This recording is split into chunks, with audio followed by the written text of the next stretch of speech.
অসমৰ প্ৰত্যেক জাতি জনগোষ্ঠীৰ যিবোৰ ধৰ্মীয় উৎসৱ বা যিবোৰ সামাজিক উৎসৱ, সেয়া আহোমেই কওক, সেয়া মৰাণ, মটক, সোণোৱাল, কছাৰী, কাৰ্বি, ডিমাচা, বড়ো, মিচিং, তিৱা, হাজং, যিয়ে নকয় আপোনালোকে, সকলোৰে ৰাজহুৱা আৰু ধৰ্মীয় অনুষ্ঠানত গাহৰি মাংস মেইন। যে গৰু খাব নাপায় কিন্তু গাহৰি খাব পায় কেনেকৈ? শুনক, গো হত্যা মহাপাপ বুলি অসমত মহাপুৰুষ শংকৰ গুৰুজনাই কীৰ্তন ঘোষাত কৈছে। আপোনালোকে এবাৰ ক'লোঁ নহয়, কীৰ্তন ঘোষাৰ অজামিল উপাখ্যানৰ 182 সংখ্যক পদটি আপুনি চাই ল'ব। কোনোবা কীৰ্তনত 182 সংখ্যক নাপাব পাৰে, কিন্তু প্ৰথম কীৰ্তনতে পাব অজামিল উপাখ্যানৰ। কীৰ্তন ঘোষাৰ অজামিল উপাখ্যানৰ প্ৰথম কীৰ্তনৰ পদতে আপুনি এই কথা পাব, শংকৰদেৱে ক'ত গো হত্যা মহাপাপ বুলি কৈছে। এই মুহূৰ্তত কিছুদিন আগৰ পৰা আমাৰ মাজত এটা খবৰ আছিলে যে বাংলাদেশৰ পৰা ইছলামিক সাহিত্য প্ৰচাৰ প্ৰসাৰ কৰিবলৈ বা ইছলামিক চিন্তা প্ৰচাৰ প্ৰসাৰ কৰিবলৈ অসম গ্ৰন্থমেলালৈ, যি গ্ৰন্থমেলা এইবাৰ খানাপাৰাত হ'ব, আপোনালোকে জানি ভাল পাব। 27 ডিচেম্বৰৰ পৰা এইবাৰ গ্ৰন্থমেলা হ'ব। আৰু আগতে গুৱাহাটীৰ চান্দমাৰীৰ খেলপথাৰত অসম গ্ৰন্থমেলা হৈছিলে, আৰু এইবাৰ সেই গ্ৰন্থমেলা হ'ব খানাপাৰাৰ খেলপথাৰত। আৰু এক সূত্ৰই আমাক জনাইছিলে যে বাংলাদেশৰ পৰা এইবাৰো, আগতো আহিছিলে বাংলাদেশৰ পৰা বিভিন্ন ধৰণৰ প্ৰকাশক, গ্ৰন্থ বিক্ৰেতা আহিছিলে, কিন্তু আমি তেতিয়া ইমান বস্তুবোৰ মন কৰা নাছিলোঁ। তেওঁলোকৰ মূলতঃ কিছুমান বাংলা সাহিত্যৰ কিতাপ পত্ৰ থকাৰ উপৰিও মূলতঃ তেওঁলোকৰ ইছলামিক চিন্তাৰ কিছুমান কিতাপ লৈ তেওঁলোকে ইয়াত আহে। আমাৰ নৱপ্ৰজন্মৰ মানুহৰ মাজত, ল'ৰা ছোৱালীখিনিৰ মাজত, আমাৰ যুৱ প্ৰজন্মৰ মাজত সেই ইছলামিক চিন্তাবোৰ সোমোৱাই। আৰু বাংলাদেশৰ ইছলামিক চিন্তা মানে আমাৰ এই লেতেৰা দুৰ্গোন্ধময় যিবোৰ মৌলানা মুফতিৰ চিন্তা, যিবোৰ আমি কওঁ, যিবোৰৰ পৰা আমি অসমৰ মুছলমান সমাজখনো নষ্ট হৈছে, সেই বাংলাদেশী মূলৰ মৌলানা মুফতিসকলৰ কাৰণেই, বা বাংলাদেশৰ পৰা অহা সেই মৌলানা মুফতিসকলৰ সান্নিধ্য পোৱাৰ কাৰণেই অসমৰ মুছলমান সমাজো নষ্ট হৈছে, দুৰ্গোন্ধময় হৈছে। গতিকে তেওঁলোকৰ দ্বাৰা সেই কিতাপ পত্ৰবোৰ আনি তাৰমানে অসমৰ মুছলমান সমাজক তেওঁলোকে আৰু নষ্ট কৰিব খোজে, অসমৰ সমাজখন আৰু লেতেৰা কৰিব খোজে। গতিকে যেতিয়া আমি খবৰ পালোঁ, আমি নিশ্চিত কৰিলোঁ। আৰু বাংলাদেশত যিধৰণে তেওঁলোকে আসুৰিক প্ৰবৃত্তি দেখুৱাই আছে, মানুহ হোৱাৰ পৰিৱৰ্তে তেওঁলোকে অসুৰ দানৱ হোৱাৰ আচৰণ যিবোৰ দেখুৱাইছে, নৰখাদক মানে মানুহ খোৱা জীৱ। আগতে আমি পঢ়িছিলোঁ জিম কৰবেটৰ কাহিনী। জিম কৰবেট কোন? জিম কৰবেট এজন চিকাৰী, যি বাঘৰ চিকাৰ কৰিছিলে। এইবোৰ আমি স্কুলত পঢ়িছিলোঁ। জিম কৰবেটে তেতিয়া নৰখাদকৰ কথা কৈছে, মানে মানুহ খোৱা বাঘৰ কথা কৈছিলে। এতিয়া মানুহ খোৱা মানুহ দেখিছোঁ, মানুহৰ তেজ খোৱা মানুহ দেখিছোঁ। ৰাতিপুৱা চাহৰ কাপত আমি ৰঙা চাহ খাওঁ, তাকে আৰু অকণমান ৰংটো, চাহপাত বেছি হ'লে ক'লা নিচিনা হৈ যায়, এক প্ৰকাৰে তেজৰ নিচিনা। কিন্তু বাংলাদেশত সেইসকলে মানুহৰ তেজেৰেই চাগে চাহ খাইছে, তাকেই চাগে তেওঁলোকে চাহ বুলি খায়। সেই ধৰণৰ পৰিৱেশ এটা বাংলাদেশত হৈছে, আৰু সেই চিন্তা আমি সোমাব নিদিওঁ বুলি কৈছোঁ। আৰু এতিয়া আমি কথা পাতিলোঁ কেইটামান মুহূৰ্তৰ আগতে, আমাৰ যে দেখুৱালোঁ আপোনাক আছিলে সতীৰ্থ কাঞ্চন দেৱনাথ যে আছিলে, সতীৰ্থ কাঞ্চন দেৱনাথে আমাক জনাইছিলে যে বাংলাদেশৰ পৰা কেইবাটাও প্ৰকাশন গোষ্ঠী অসমৰ গ্ৰন্থমেলাত অংশগ্ৰহণ কৰিবলৈ অহাৰ সম্ভাৱনা আছে, তেওঁলোকে আহিব বুলি এক প্ৰকাৰে ঠিৰাং হৈছিলে। তেতিয়া আমি বিষয়টো চিন্তা চৰ্চা কৰিলোঁ যে বাংলাদেশৰ পৰা অহা কোনো কাৰণতে কোনো ধৰণৰ প্ৰকাশন গোষ্ঠীক আমি ইয়াত অংশগ্ৰহণ কৰিবলৈ নিদিওঁ। আৰু সেই কথাটো লৈ আমি এই কেইটামান মুহূৰ্তৰ আগত অসম প্ৰকাশন পৰিষদৰ সচিব মাননীয় প্ৰমোদ কলিতা ডাঙৰীয়াৰ লগত ফোনতে কথা পাতিলোঁ। আমি এখন সংবাদমেল আয়োজন কৰাৰ কথাও আছিলে, কিন্তু যিহেতু কিতাপৰ কথা, সাহিত্যৰ কথা নহয়, আমাৰ নিজৰ সভ্যতা সংস্কৃতিৰ কথা, গতিকে আমাৰ যিহেতু আমি জানো, বুজো, চিনি পাওঁ মানুহকেইজনক, কোন আছে দায়িত্বত আমি ধৰিব পাৰোঁ বা আমাৰ লগত ব্যক্তিগত সম্পৰ্ক আছে, সেইকাৰণে প্ৰমোদ কলিতা ডাঙৰীয়াৰ লগত আমি ফোনতে কথা পাতিলোঁ। কথা বতৰা পাতি এইটো নিশ্চিত হ'লোঁ, প্ৰমোদ কলিতা ডাঙৰীয়াই আমাক কৈছে যে কোনো ধৰণৰ বাংলাদেশৰ কিতাপ বিক্ৰেতা বা বাংলাদেশৰ প্ৰকাশক ইয়ালৈ নাহে, ইয়াত তেওঁলোকে গ্ৰন্থমেলাত তেওঁলোকে অংশগ্ৰহণ নকৰে। কথাটো জানি আমি ভাল পালোঁ, আমি সুখী হ'লোঁ। আমি অসম প্ৰকাশন পৰিষদক ধন্যবাদ জ্ঞাপন কৰিছোঁ, অসম চৰকাৰকো ধন্যবাদ জ্ঞাপন কৰিছোঁ। আৰু এইটো যদি কিবা কাৰণে হয়, তেতিয়াহ'লে লগত এই কথাটোও কৈ থৈছোঁ, যদি কিবা কাৰণে বাংলাদেশৰ আমি কোনোবা যদি দেখা পাওঁ গ্ৰন্থমেলাৰ বাকৰিত এইবাৰ বা ভৱিষ্যতেও আহি থকা দিনতো, তেতিয়াহ'লে কিন্তু আপোনালোকে আমাক বেয়া নাপাব। এই কথাটো আমি এনেকৈ কৈছোঁ, তেনেকেই নে? হয় হয়, আমি নিশ্চিতভাৱে এই বিষয়টো লৈ কিনে সত্যৰঞ্জন বৰা ডাঙৰীয়াক মোৰ ফালৰ পৰা, ব্যক্তিগত ফালৰ পৰা তেখেতক ধন্যবাদ জ্ঞাপন কৰিছোঁ। লগতে অসমবাসী ৰাইজক আমি জনাব বিচাৰিছোঁ যে আপোনালোকে ইতিমধ্যে দেখা পাইছে বিভিন্ন বুক ফায়াৰৰ নামত একাংশ বাংলাদেশৰ মৌলবীয়ে বা মৌলানাসকলে বিভিন্ন গ্ৰন্থ ইয়াতে বিপণীত বিভিন্ন আমাৰ নৱপ্ৰজন্মৰ মাজত যি আজান ফকীৰত দেশ, শংকৰ আজানত দেশ, এই ধৰণৰ মানে কিছু কিতাপ বা আমাৰ হিন্দুত্ব পাঠদানখিনি নষ্ট কৰাৰ কাৰণে যি ষড়যন্ত্ৰ ৰচিছে, আমি যোৱা বছৰৰ পৰাই আমি মানে সজাগ সচেতন হৈ আছিলোঁ। এইবেলি আমি সত্যৰঞ্জন বৰা ডাঙৰীয়াৰ লগত আমি এই বিষয়ে আলোচনা কৰিছিলোঁ যে কোনো পৰ্যায়ে হিন্দু সুৰক্ষা সেনা অসমে আৰু কুটুম্ব ৰক্ষা পৰিষদে কোনো পৰ্যায়ে বুক ফায়াৰত বাংলাদেশৰ বিপণী আমি আহিবলৈ নিদিওঁ। যদি আহে আমি প্ৰতিবাদ সাব্যস্ত কৰিবলৈ বাধ্য হ'ম। কিন্তু এই মাত্ৰ আমি খবৰ পালোঁ যে কোনো ধৰণৰ এইবাৰ বাংলাদেশৰ পৰা কোনো বিপণী নাহে। ডাঙৰীয়া, গতিকে এইটো হ'ল কথা। এইবাৰ বুলিয়ে নহয়, আহি থকা দিনতো তেওঁলোকে যিহেতু আমাৰ মূল ভেটিত বৰঘৰত তেওঁলোকে নষ্ট কৰিছে, আমাৰ নিজৰ চিন্তা দৰ্শনক নষ্ট কৰিছে। কাৰণ ভাৰতীয় দৰ্শন, সনাতন দৰ্শন কেৱল ভাৰতৰ ভূমিৰ মাজতে সীমাবদ্ধ হৈ থকা নাই, ই বিশ্বব্যাপী জগত কল্যাণকাৰী চিন্তা। সেই জগত কল্যাণকাৰী চিন্তাক যেতিয়া নষ্ট কৰিছে, তদুপৰি তেওঁলোকে নিজে যেতিয়া এই ধৰণে বাংলাদেশত আসুৰিক প্ৰবৃত্তি দেখুৱাইছে, গতিকে বাংলাদেশৰ কোনো বিষয় এনেকুৱা সামাজিক আৰু সাংস্কৃতিক অৰ্থনৈতিক অনুষ্ঠানত অংশগ্ৰহণ কৰিবলৈ আজিৰ পৰা আমি নিদিওঁ। সেই কথাটো আমি এই ভিডিঅ'ৰ মাধ্যমেৰে, ফেচবুকৰ লাইভৰ মাধ্যমেৰে আমি স্পষ্ট কৰি দিছোঁ, মুকলি কৰি দিছোঁ। আৰু কিবা কাৰণে ভুল কমে যদি আমাৰ চকুত পৰে, তেতিয়াহ'লে কৈ থৈছোঁ যি কৰিব লাগে আমি কৰিম। তাত কোনোবাই বেয়া পায়ো লাভ নাই, তেতিয়া কিন্তু আমাক কথা কৈও তেতিয়াহ'লে আমাৰ একো লাভ নহ'ব। এইটো আমাৰ স্পষ্ট কথা। গ্ৰন্থমেলাত কোনো ধৰণৰ বাংলাদেশ মূলৰ গ্ৰন্থ বিক্ৰেতা বা প্ৰকাশকে অংশগ্ৰহণ কৰিব নোৱাৰিব। এতিয়া 2 নম্বৰ কথা, গাহৰি মাংসক লৈ পেলাই সকলোৱে চিঞৰ বাখৰ কৰি আছে যে গো মাংস নিষিদ্ধ কৰাৰ লগে লগে গাহৰি মাংসও নিষিদ্ধ কৰিব লাগে।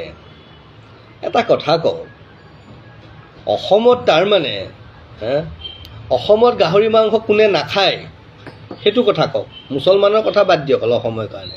তাৰ বাহিৰে কোনে গাহৰি নাখায়?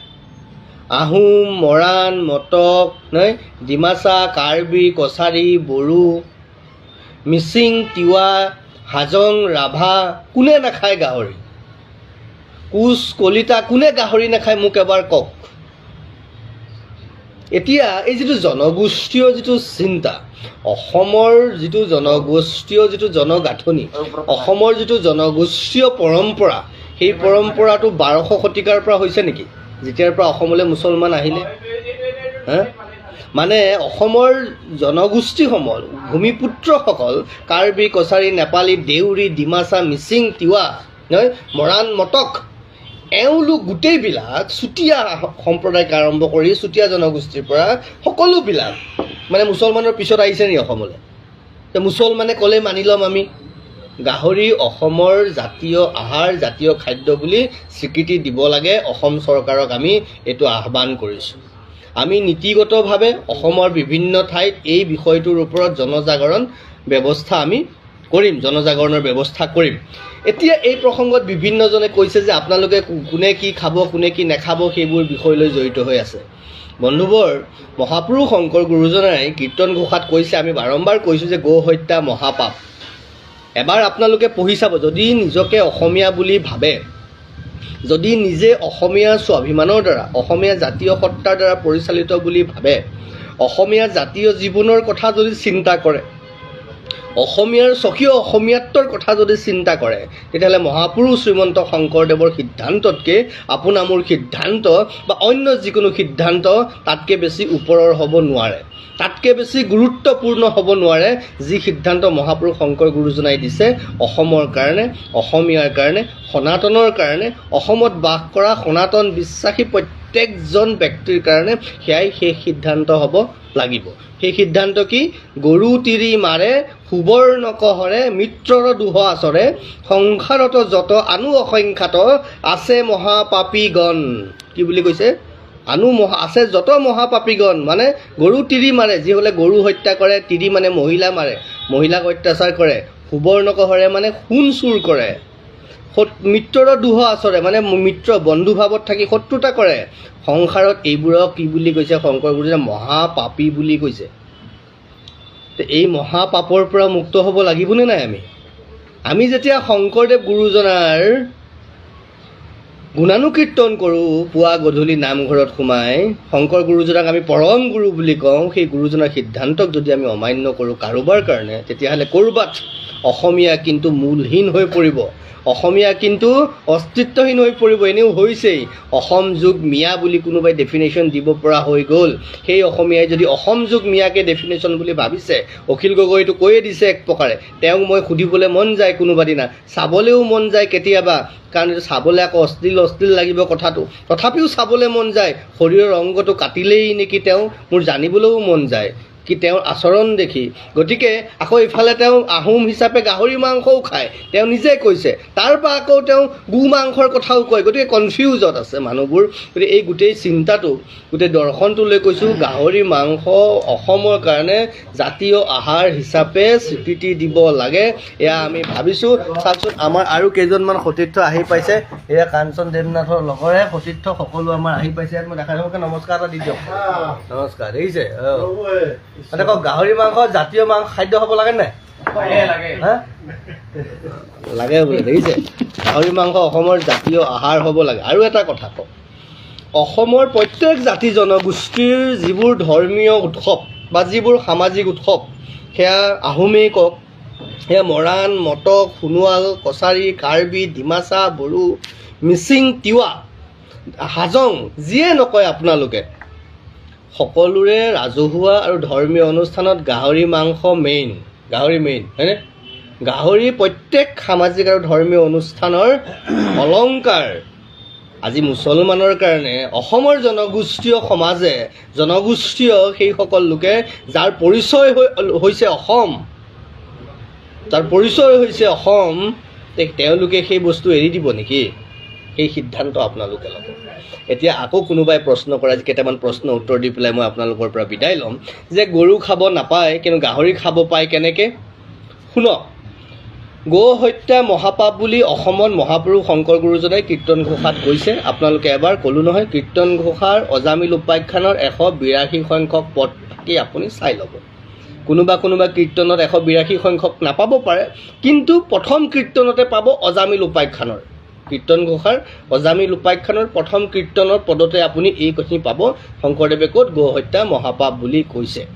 1 নম্বৰ কথা। 2 নম্বৰ কথা, কেৱল শংকৰ গুৰুজনাই নহয়, ভাৰতৰ সংবিধানৰ অনুচ্ছেদ 48 আৰ্টিকল 48ত গো হত্যা নিষিদ্ধ কৰিব লাগে বুলি ভাৰতৰ সংবিধানে কৈছে।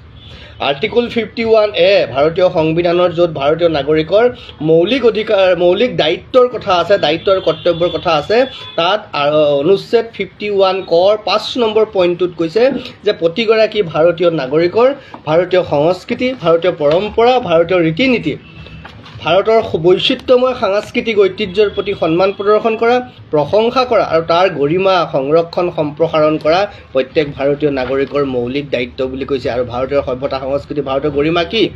ভাৰতৰ সংস্কৃতিক প্ৰশংসা কৰা, সংৰক্ষণ কৰা, আৰু সেই সংস্কৃতি বেদৰ পৰা আহিছে, সেই সংস্কৃতি ৰামায়ণ মহাভাৰতৰ পৰা আহিছে, সেই সংস্কৃতি গীতাৰ পৰা আহিছে, সেই সংস্কৃতি কীৰ্তন ঘোষাৰ পৰা আহিছে, নাম ঘোষাৰ পৰা আহিছে, সকলোতে গো হত্যা মহাপাপ বুলি কোৱা হৈছে। গতিকে এই অসমত, এই ভাৰতত গো হত্যা নিষিদ্ধ হ'ব লাগিব। কিন্তু গাহৰি মুছলমানে পূজা কৰে নি? গো আমি বিহু পালোঁ, অসমীয়াৰ জাতীয় জীৱনত গৰু আমি বিহু পালোঁ, গৌক পূজা কৰে। মুছলমানে গাহৰি পূজা কৰে নেকি? আপোনালোকে পূজা নকৰে নহয়, সেইকাৰণে আপোনালোকে এইটোলৈ চিঞৰ বাখৰো নকৰিব। কিন্তু আমি গৌ পূজা কৰোঁ, সেইটো আপোনালোকে হত্যা কৰাটো অনুচিত। আৰু গৰু মাংস খোৱাটো মুছলমানৰ ইছলামিক ধৰ্মৰ ভিতৰৰ বস্তু নহয়। কোৰাণৰ ক'তো এটা শব্দও লিখা নাই গৌ মাংস খাব লাগিব বুলি। এইটো কেৱল ভাৰতত থকা মুছলমানসকলে, বিশেষত বাংলাদেশ পাকিস্তানত থকা সেই মুছলমানসকলে ভাৰতীয় সত্তাটোক নষ্ট কৰিবলৈ, যি ভাৰতীয়ই গৌক সেইধৰণে সন্মান প্ৰদৰ্শন কৰে, সেইটো নষ্ট কৰাৰ এটা ষড়যন্ত্ৰ মাত্ৰ, তাৰ কাৰণেহে কৰিছে। কিন্তু কোৰাণত ক'তো লিখি থোৱা নাই গৌ মাংস ধৰ্মীয় বস্তু বুলি। এইটো কেৱল এটা তেওঁলোকৰ জাতিগত লোকাচাৰ, ই অন্য একো নহয়। আৰু তাৰ পিছতো এই কথাটো হ'ল যে আপোনালোকে মৌলিক অধিকাৰৰ কথা কৈছে, খাদ্য বস্তুৰ বিষয়ত খাদ্য খোৱাৰ অধিকাৰ আছে, ভাৰতৰ সংবিধানে দিছে, বুজি পাইছোঁ। ভাত খাবলৈ, মাছ খাবলৈ, ঠাই সকলো খাবলৈ আপোনাক অধিকাৰ দিছে, আপোনাক মদ খাবলৈও অধিকাৰ দিছে, আপুনি মদ খাওক, আমাৰ ক'ব লগা নাই। কিন্তু মদ খাই যেতিয়া মাতলামি কৰে তেতিয়া আপোনাক পিটন দিয়ে ৰাইজে ধৰি পেলাই, হয়নে? কিন্তু আপোনালোকে সেইধৰণে মানে সমাজত যেতিয়া আপুনি পৰিৱেশ নষ্ট কৰে, মদ আপুনি ঘৰত খাই পৰি থাকক, আমাৰনো কি যায়। কিন্তু আপুনি সেইটোকে খাই যেতিয়া সমাজ বিশৃংখল কৰিবলৈ চেষ্টা কৰে তেতিয়া কিন্তু ৰাইজে পাব্লিক ধুলাইও দি দিয়ে। গতিকে গৰু মাংস, সেইকাৰণে কৈছোঁ গৰু মাংসই আমাৰ সমাজখন বিশৃংখল কৰিছে। এইখন আৰৱীয় সমাজ নহয়তো, আৰৱততো গৰু মাংস নায়েই, এইখন ভাৰতীয় সমাজ। ভাৰতীয় সমাজত ভাৰতীয় সমাজৰ চিন্তামতেই হ'ব লাগিব। গতিকে এই কথাটো আপোনালোকে জনা বুজা উচিত। এতিয়া ডক্টৰ এজনে যেতিয়া প্ৰেছক্ৰিপশ্যন দিয়ে, ডক্টৰ এজনে কয় আপুনি চেনি নাখাব, আপোনাৰ ডায়েবেটিছ হৈছে, মুছলমানে ডক্টৰৰ কথা নুশুনে নেকি? শুনে নে নুশুনে? যদি শুনে, আমি কৈছোঁ ভাৰতীয় সমাজখনে, অসমীয়া সমাজখনে আপোনালোকে গৌ মাংস নাখাব, আমাৰ সমাজত বেমাৰ লাগিছে, আমাৰ মাজত মানসিক দূৰত্ব বাঢ়িছে, আমি আপোনালোকক অকণমান অশান্তি পাইছোঁ, সেইটোৰ কাৰণে সমাজত লগা বেমাৰটো ভাল কৰিবলৈ সামাজিক ডক্টৰ হিচাপে অসমৰ চৰকাৰখনে, অসমৰ অভিভাৱকসকলে কৈছে আপোনালোকে গৌ মাংস নাখাবচোন, আপোনাৰ স্বাস্থ্যও ভালে থাকিব, সমাজৰ স্বাস্থ্যও ভালে থাকিব। আপোনাৰ গাত ডায়েবেটিছ হ'লে আপোনাৰ গাটো বুকু কঁপি উঠে, কিন্তু সমাজখনত লগা বেমাৰটো ভাল কৰিব কোনে? সেই দায়িত্ব কাৰ? গতিকে আপোনালোকে বুজক। আৰু এইখিনিতে মই ভাল পাইছোঁ, আজি শিৱসাগৰত ইউনিছ তামুলীৰ নেতৃত্বত তাৰ মুছলমান সমাজে যিকোনো কাৰণত গৌ মাংস ভক্ষণ নকৰে, গৌ হত্যা কৰিব নিদিয়ে, গৌ মাংসৰ কোনো ধৰণৰ হ'ব নিদিয়ে বুলি শিৱসাগৰত তেওঁলোকে ঘোষণা কৰিছে বুলি আমাক জনাইছে। আমি এই মাধ্যমেৰে তেওঁলোকক ধন্যবাদ জ্ঞাপন কৰিছোঁ। আৰু যোগ্য মুছলমানে গৌ মাংসক বাদ দিয়ে। গৌ মাংসটো কেৱল যে এটা গৰু মাংস, গাহৰি মাংস বিষয় নহয়, ই অসমীয়াৰ স্বাভিমান, জাতীয় জীৱনৰ কথা। অসমীয়া বুলি ভবাসকলে নাখায়, আৰু যিসকলে কোনোবাই অতিমাত্ৰা ছেকুলাৰ হ'বলৈ গৈছে, অন্ততঃ আপুনি নিজকে এই কথাটো মানিব যে আপুনি শংকৰদেৱৰ উদ্ধত নহয়। শংকৰদেৱক যদি নামানে আমাৰ ক'বলগীয়া নাই। শংকৰদেৱক যদি আপোনালোকে অপমান কৰিব খুজিছে, তিৰস্কাৰ কৰিব খুজিছে, কৰক, মোৰ ক'ব লগা নাই। কিন্তু আমি শংকৰদেৱক মানো, অসমীয়া শ্ৰেষ্ঠ, অসমীয়া শংকৰদেৱ। যদি আপোনালোকে শংকৰদেৱক অলপ হ'লেও মানে, তেতিয়াহ'লে আপোনালোকে গৌ হত্যা কৰাৰ পৰা, গৌ মাংস ভক্ষণ কৰাৰ পৰা বিৰত থাকক, আৰু এই বিষয়টো আপোনালোকে এৰাই চলক। তাতোতকৈ বেলেগ যিবোৰ কৰিব লগা কাম আছে সেই কামবোৰ আপোনালোকে কৰক। গতিকে এইখিনিয়ে কথা আজি ক'লোঁ। আৰু এটা কথা মই কওঁ, বিভিন্নজনে মোক কৈছে যে ভাতৃত্ববোধ সমন্বয়ৰ কথা আপোনালোকে যেতিয়া মুছলমানে বাৰে বাৰে কয় ভাতৃত্ববোধ সমন্বয়ৰ কথা, যে সেই একেজন ভাতৃয়ে যেতিয়া যিটো জীৱক পূজা কৰে, আৰু সেই আনজন ভাতৃয়ে সেই পূজা কৰা দিনাই, গৰু বিহু দিনাই আমি গৰু বিহু পালন কৰোঁ, আপোনালোকে সেইদিনাই গৰু কাটি মাংস বনাই খাই জুতি লগাই, তেনেকৈ ভাতৃত্ববোধ থাকিব বুলি ভাবে নেকি আপোনালোকে? হা? আৰু এজনে বাৰে বাৰে মই দেখি আছোঁ, আজি বিভিন্ন সময়ত টক শ্ব'টো দেখিছোঁ, বিভিন্নজনে ইয়াতো দুই এজনে কমন কৰিছে, কেৱল অসমৰ মানুহেই গৌ মাংস খায় নেকি বোলে। কোনোবাই কৈছে নাগালেণ্ডত বন্ধ কৰক, মেঘালয়ত বন্ধ কৰক, আৰু ক'ৰবাত কৰক, আৰু ক'ৰবাত কৰক। আমাৰ এটা সিদ্ধান্ত আছে কি, পৰিৱৰ্তন সদায় নিজৰ পৰা হ'ব লাগে বুলি কয়। পৰিৱৰ্তন সদায় নিজৰ পৰা হয়, তো পৰিৱৰ্তন আমি আমাৰ পৰা কৰিছোঁ। তাৰপিছত নিজৰ ঘৰৰ পৰা পৰিৱৰ্তন হয়। পৰিৱৰ্তন ক'ত? অসমৰ পৰা কৰিছোঁ। নাগালেণ্ডত শংকৰদেৱৰ জন্ম হোৱা নাই, আজিৰ মিজোৰামত শংকৰদেৱৰ জন্ম হোৱা নাই, অসমত জন্ম হৈছে। আৰু এই অসমত শংকৰদেৱে গৌ হত্যা মহাপাপ বুলি কৈছে। ইয়াৰ পৰাই কৰিব লাগিব, আমি ইয়াৰ পৰাই বিষয়বস্তু আগুৱাই নিব লাগিব, আৰম্ভ কৰিব খুজিছোঁ। অন্ততঃ অসমত গৌ হত্যা সম্পূৰ্ণৰূপে নিষিদ্ধ হ'ব লাগিব। এতিয়াতো মুখ্যমন্ত্ৰী মহোদয়ে এটা পৰ্যায়লৈকেহে কৈছে, আহি থকা দিনত আমি মুখ্যমন্ত্ৰী মহোদয়ে আহ্বান কৰিছোঁ, আহি থকা দিনত সম্পূৰ্ণৰূপে নিষিদ্ধ হ'ব লাগিব। গৌ হত্যা অসমত হ'ব নোৱাৰে কোনো কাৰণতে। লাগিলে যিসকল কৃষকৰ গৰু থাকিব, কি কৰিব তাৰো কাৰণ আছে। ৰাৱাণ্ডাৰ ইতিহাস পঢ়ক, ৰাৱাণ্ডাৰ ইকনমিক, ৰাৱাণ্ডা এখন আফ্ৰিকান কাণ্ট্ৰি, তাত গৰু পুহি কি ধৰণে গোটেই দেশখনৰ অৰ্থনৈতিক বিকাশ হ'ল সেইবোৰ পঢ়িব। মই কিতাপত লিখি থৈছোঁ, বুনিয়াদ নিৰ্মাণ বুলি কিতাপখনত ময়ে লিখি থৈছোঁ গোটেই কথাখিনি, ৰাৱাণ্ডাৰ কথা। গতিকে এই কথাখিনি ক'লোঁ, আৰু আজি বেছি দীঘল নকৰোঁ।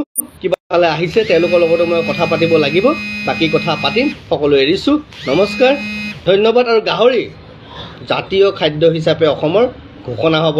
মাংস, গাহৰি খাদ্য আমাৰ সকলোৰে। এটা সময়ত মই অকলে 1 কেজি গাহৰি খাইছিলোঁ, এতিয়া বাৰু নাখাওঁ, এইটো বেলেগ কথা। গতিকে ফোন এটা আহি আছে বাৰে বাৰে। গুৰুত্বপূৰ্ণ ফোন কথা পাতিম আকৌ অকণমান দেৰিকৈ হ'লেও পিছত আকৌ পাতিম আজিৰ দিনটো কথাখিনি ক'লোঁ চাই পেলাই জনাব সকলো এৰিছোঁ দেই ভালে থাকক সকলো থাকক এবাৰ চাই দিয়ক আৰু অকল চাই দিয়ক